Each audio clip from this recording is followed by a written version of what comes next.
I was 65 years old when the truth hit me like a lightning bolt. I had mailed in a DNA kit a few weeks earlier, curious about my ancestry, maybe to trace a few cousins or fill in the blank spaces on my family tree. When the results came in, I opened them with nothing more than mild excitement. But the screen didn't show distant relatives or some long-lost cousin. It showed one bold, undeniable phrase, parent/child match. My chest tightened. I blinked, convinced I was misreading it. Parent.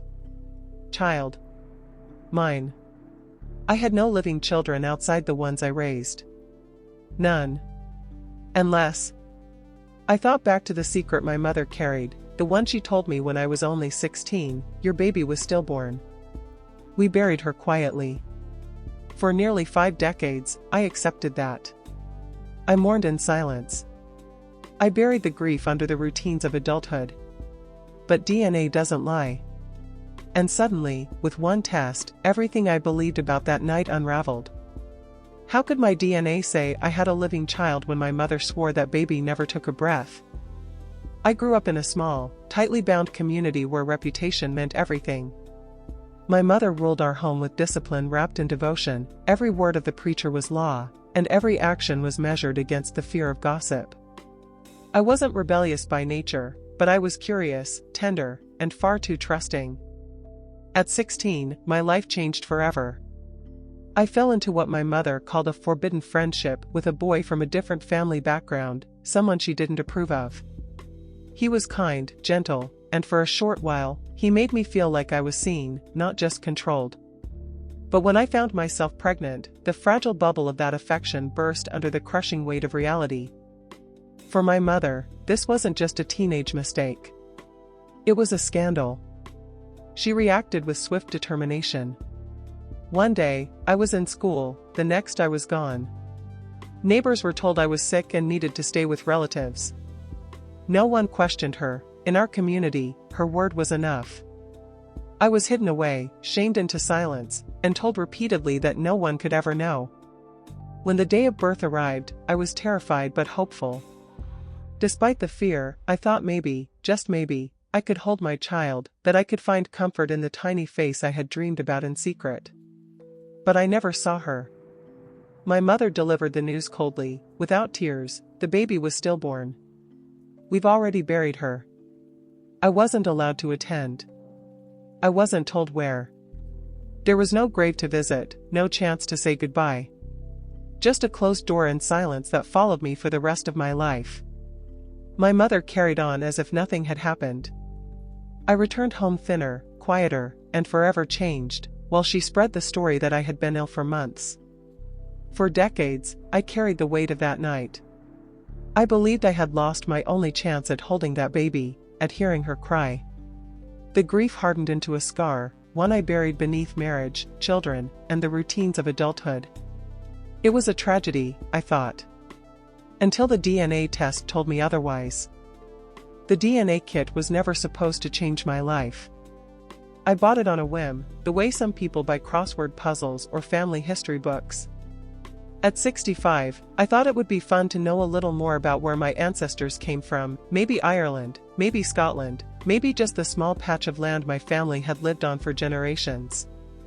I spit into the tube, sealed it, and mailed it off without another thought. Weeks passed. Then, one ordinary morning, I opened my email and saw the notification, "Your DNA results are ready." I clicked through, expecting pie charts of ethnic backgrounds, maybe a few distant cousin matches. But instead, the screen displayed something that froze my blood, parent/child match. I stared, blinking, certain it had to be a mistake. A child? My child? But the only baby I had ever carried, my mother had told me, never lived long enough to cry. She had told me the baby was stillborn, taken from me before I could see her face. My hands trembled as I scrolled. The name was unfamiliar, a woman now in her late 40s. But the DNA didn't lie. It was impossible to mistake the closeness of that connection. I hesitated for days before sending a message through the site's anonymous system. My words were cautious. "I think we may be connected. Could you share your date and place of birth?" The reply came quickly.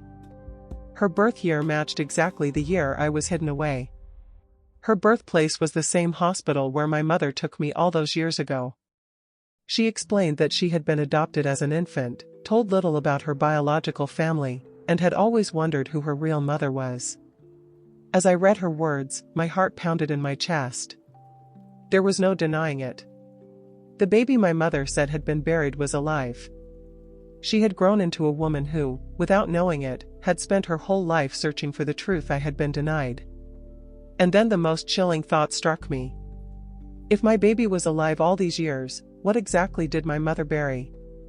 The more I spoke with her, the more the truth unfolded. She told me she had been adopted as a newborn, taken home by loving strangers who raised her as their own. She never doubted their care, but there was always a quiet question inside her: who were my real parents? Why was I given away? She shared what little paperwork she had, copies of adoption records that traced back to the very year I was hidden away, to the very hospital where I had given birth. My stomach nodded as I read the familiar name of the town, the date that matched the night my world shattered. But what shook me most was one signature, my mother's. Not mine. Hers. In those adoption papers, my mother had declared herself the baby's biological parent. She had signed away her child to strangers. On paper, the baby wasn't mine at all. She had erased me with a stroke of her pen. I felt sick. Everything came into focus: the secrecy, the whispered lies, the hurried burial. She had staged it all, burying not a baby, but the truth. To the outside world, the stillbirth explained my absence, silenced the questions, and preserved her reputation. To me, it left nothing but decades of grief. Now I understood. My mother hadn't buried my child.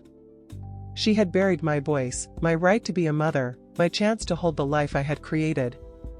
And as that reality sank in, I realized the betrayal went deeper than I ever imagined. My mother had stolen not just my baby, but 49 years of knowing her. When the truth settled over me, it was like standing in the middle of a storm: grief, rage, and joy colliding all at once. My mother had robbed me of the chance to raise my child. She had taken away my first cries, my baby's first steps, birthdays, scraped knees, and bedtime stories. She buried all of that in silence, locking it behind a wall of lies. I wanted to scream at her memory, to demand answers she could no longer give. Yet, alongside the anger, there was this fragile, trembling joy: my child was alive. She had built a life, had a family of her own. Against all the deceit, she had survived. But my family didn't all see it the same way. Some of my siblings were horrified. They couldn't believe our mother had been capable of such deception. Others, loyal to her even in death, defended her choices. She did what she thought was best, they insisted. She was protecting you. Protecting the family. Protecting? I thought bitterly. How could stealing my child, erasing me from her life, be called protection? The divide in my family deepened, but nothing could undo the truth. I had found my daughter, and no one, not even the ghost of my mother, could take that from me now. Before I tell you what happened when I met my child for the first time, if you're gripped by this story, don't forget to subscribe and share. It helps us bring more untold family secrets to light. The day we agreed to meet, my hand shook the entire drive. I had rehearsed what I would say 100 times, but nothing could prepare me for the moment. When she walked into the cafe, I recognized her instantly, not from memory, but from the echo of myself in her eyes, the tilt of her smile, the way she carried herself. We didn't speak at first. We just stood there, two strangers bound by blood and decades of silence. And then she stepped forward, and I opened my arms. The hug broke something open inside me.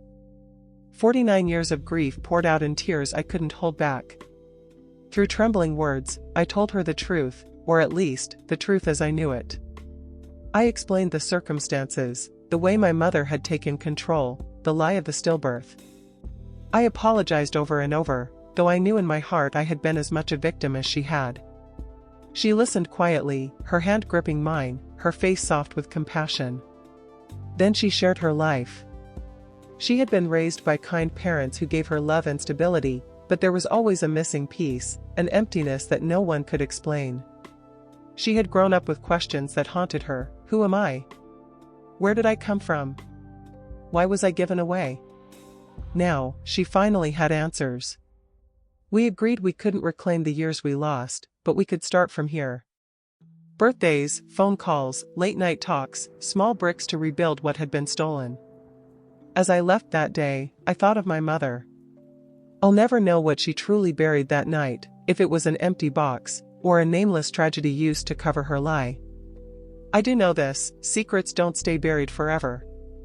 DNA brings the truth back to life.